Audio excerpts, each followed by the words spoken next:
What is up, you guys? Sam Dog, the infamous 253, coming at you guys with Dallas Stewart here for the official Super Bowl 57 recap. The Kansas City Chiefs beat the Philadelphia Eagles 38-35 in an absolute thriller of a game. Dallas, how you doing? I'm doing good. Yeah, that was a good way to end the NFL season. Yeah, it was definitely a game that we wanted to have live up to the hype, close, and who would have thought it would have been high scoring? Definitely well over the score I predicted. But the best part was it went all the way down to the wire. Yeah, it did. Yeah, and that's the kind of good Super Bowl you want to watch, that everybody likes, is a Super Bowl that goes like that. You know, I mean, especially when it's tough and tense for almost the entirety of the game. Yeah, that's the kind of Super Bowl you want. Yeah, Chiefs deferred the coin toss, and how it basically started, Eagles went on that long touchdown drive, which we thought Kenneth Gainwell would get the touchdown, but then Jalen Hurts punched it in on one of his 3 touchdown rushes with a quarterback sneak. He's so good at that quarterback sneak, and he's had an incredible season this year too, and that was pretty much how the Eagles jumped up. Then obviously after that, Patrick Mahomes answers it right back with a drive to and a touchdown to Travis Kelce. It was just like offensive. They were just going at it, and then the way that Philly's defense was, just they were getting after Mahomes for a little while. Granted, they didn't touch him one time though, but they were holding it down for most of the first half. Is where the defense was really alive for Philadelphia. Yeah, it was. Yeah, but anyway, the second drive, Jalen Hurts throws an absolute dime pass to A.J. Brown to give him a 14-7 lead, and then they forced the Chiefs to punt, and then what I thought would come back, which would be the absolute game change. No, wait, KC went downfield and kicked a field goal, and Butker doinked it off the upright. 7-7? Yeah, which kept it. Yeah, the first Kelce touchdown. Yeah, that's right. Yeah, Kelce had the first touchdown for Kansas City, and then later Butker doinked the kick after Philadelphia took the lead with the A.J. Brown touchdown. And then it was 14-7 for a little while, and then after that, the Eagles were at midfield, and then all of a sudden, freaking Jalen Hurts tries to do a draw, and he fumbles it, and freaking what was his name? I keep forgetting. Yeah, Nick Bolton. Nick Bolton scoops it up and takes it for the only house call of the game, which we did the house call. As you always. That was a huge turning point in that game. Yeah, if you really look back through the entirety of that game, it really was the changing point. It tied the game. Granted, the Eagles would go up by 10 before halftime, but it really was an absolute. Jalen Hurts' second rushing touchdown, right? Yeah, the one where he just ran it in and it wasn't a quarterback sneak.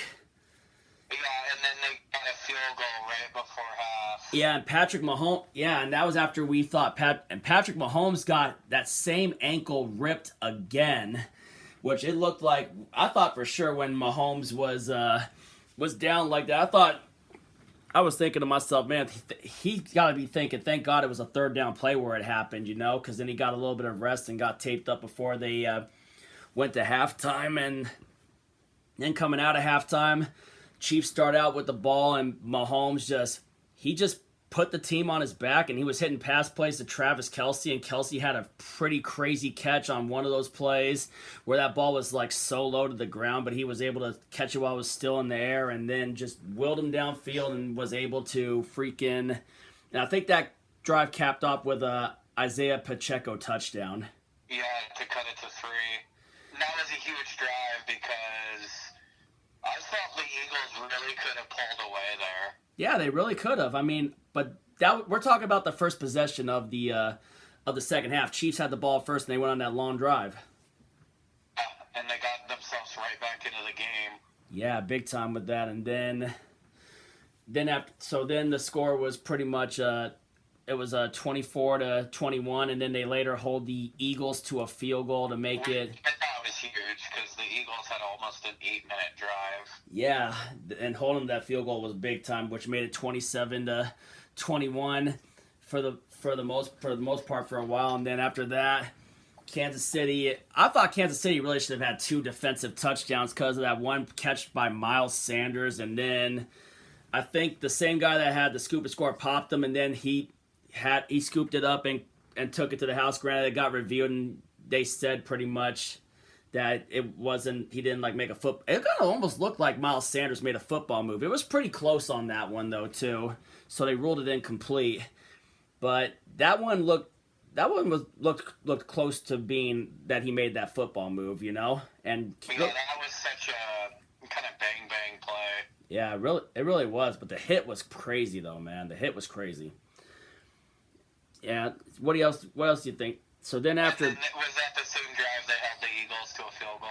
I think that was the same drive where the Eagles held to the field goal because Dallas Goedert had that insane catch where he was able to get both feet in bounds, and that was a long challenge. It was a crazy challenge, but Goddard ended up getting both the feet in bounds.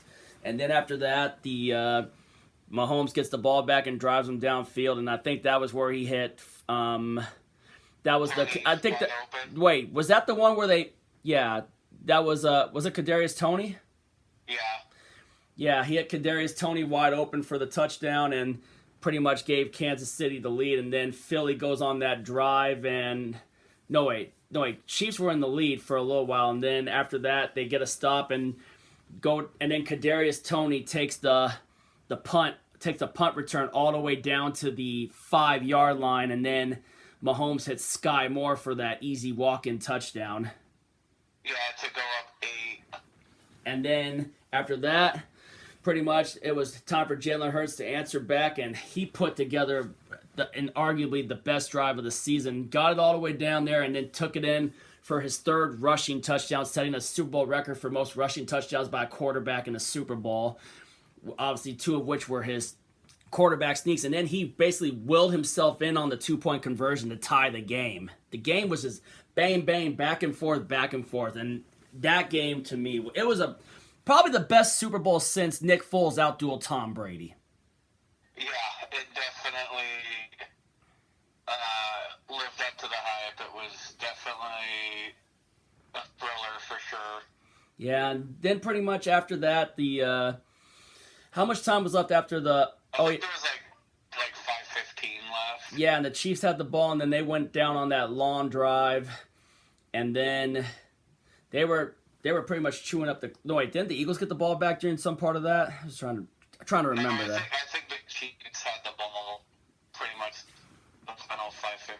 Yeah, get downfield, and then Juju Smith-Schuster was taking over most of that drive on that final drive for Patrick Mahomes. He was Mahomes' ace in the hole in that second half, Smith-Schuster. And then they get into the red zone, and it was a 3rd down play, and James Bradbury grabbed the jersey, and then the ref threw that unfortunate flag. And I'll even show you guys something in here from what I was looking at for afterwards on that play, and James Bradbury said this on the about the play when talking to the media. He said, "It was holding. I tugged his jersey. I was hoping they would let it slide." So yeah, pretty much that was what James Bradbury told was talking to the media about. I don't know if it'll show clearly on here, but yeah, pretty much right here. It was a huge penalty. It was a huge penalty, and then Jerick McKinnon.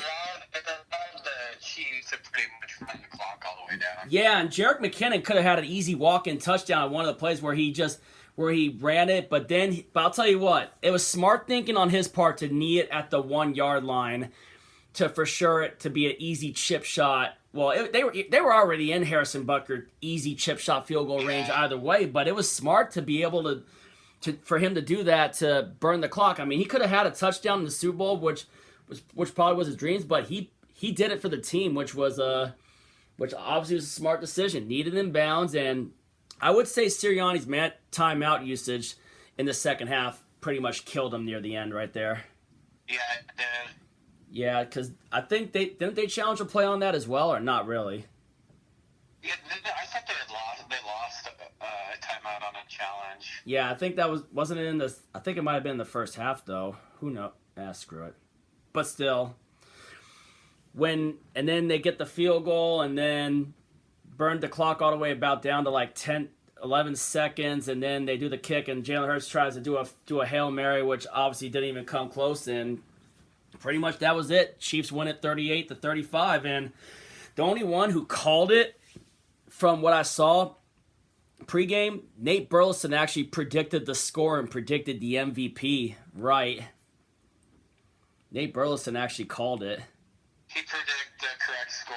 Yeah, he predicted correct score and who would get the MVP, and sure enough, Mahomes, I mean, he pretty much, for what happened, he willed his team to victory on a banged-up ankle and freaking still won a Super Bowl playing through that pain. That has to be tough to do. Any one of us, then, none of us would have been able to finish that. Mahomes, I don't know how the heck he did it, but he did it.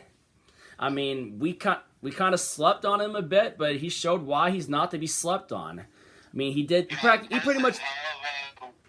Second time the Chiefs have come back from 10 points down in the second half of the Super Bowl to win. Yep, last time they did it, Super Bowl 54, when the 49ers choked that lead, and now it's the Eagles that choked that lead. But regardless of it, Jalen Hurts has nothing to hold his head down on. I mean, I feel like no matter whoever the Eagles are able to keep this year, I feel like the Eagles got a lot.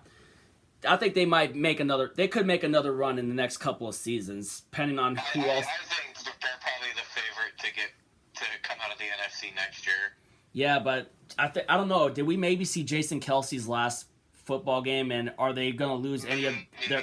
Are they going to lose any of their coordinators to potential head coaching jobs? The OC was going to be the Colts' new head coach. Gannon? Steichen. So Steichen is going to be the Colts' new head coach. That's what I heard. So. What about Gannon for the Eagles? Was he going to be a head coach candidate somewhere? I'm not sure, but this was definitely the best offense that the Eagles played the entire year. Yeah, I mean.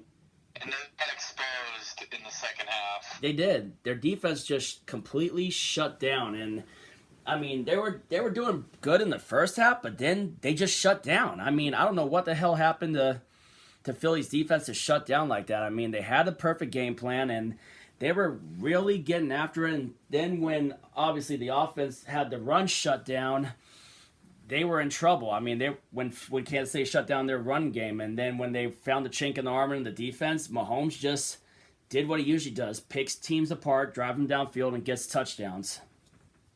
Yeah, That's that a reason. was a great effort by Mahomes. The reason why he's a two-time NFL MVP and now a two-time Super Bowl MVP and Super Bowl champion. Yep, and I would say Andy Reid cemented his legacy as a Hall of Fame coach with that win. He did, and it'll be more so remembered for Kansas City than Philadelphia. I mean, I know he spent 14 years in Philly, but he's now officially cemented his legacy as a Kansas City Chiefs legendary head coach. Yep, and I could see the Chiefs being a contender for years to come. Yep, Andy Reid is definitely Drafted really well. They've key off-season acquisitions. Their front office has done an amazing job with that team. Yeah, and especially after they traded Tyreek Hill, they did not miss a beat. They got picked up some key additions in the offseason. Smith-Schuster, Marquez Valdez-Scantling. Mid-season. Yeah. Trade. Kadarius Toney in the trade, and then freaking, they acquired Carlos Dunlap for their defense too. Frank Clark's still been a dog for them, and then of course they got Marquez Valdez-Scantling. Drafted Alex Karlaftis. And they drafted Isaiah Pacheco. Yeah, they're drafting, and Yeah. what they've done in free agency has been really good. Yeah, give Brett Veach the championship team for years to come. Yep, give Brett Veach his credit in Kansas City. He's built a dominant team, and they're almost. If they could get another one, if they could repeat or win another one in a few years, I would say they were a dynasty. Yeah, they could be the next dynasty if they get their fourth. Well, technically it's their third Super Bowl title in franchise history because of Len Dawson in Super Bowl IV. I think they also wanted to win that one for Len Dawson since Len Dawson passed away, before the season started. So it's like they had to be honoring Len Dawson in a special way. I bet you they'll do a tribute to him possibly during their Super Bowl parade. Maybe, who knows? Yeah, but it was a classic Super Bowl, and I think it's going to go down as one of the top five in my lifetime so far. Yeah, it's been one of the best ones. I mean, for high scoring wise, this one definitely. The highest. I mean, I would put that number 2 to when Nick Foles outdueled Tom Brady Yeah. in Super Bowl 52. Yeah, this was the best Super Bowl in 5 years. Yeah. Anyway, give me your thoughts down in the comments down below. Give us your thoughts on the Super Bowl. And, now we're on the off season. Going to relax a bit. Hopefully get some car videos coming up when the RTC season starts up again soon. And free agency videos with whoever the Seahawks sign in free agency. Yeah, it's in about a month or so, right? Yeah, the draft is in a couple months, and then also the other free agency starts too. I mean, free agency is going to be fun. See who gets traded elsewhere, and The quarterback moves, all that kind of stuff. it's going to be fun. So, yep, it's been a heck of a season, and we're going to sign off for now, but we will catch y'all again soon. If you ain't with it, you ain't infamous. And as always, go Seahawks.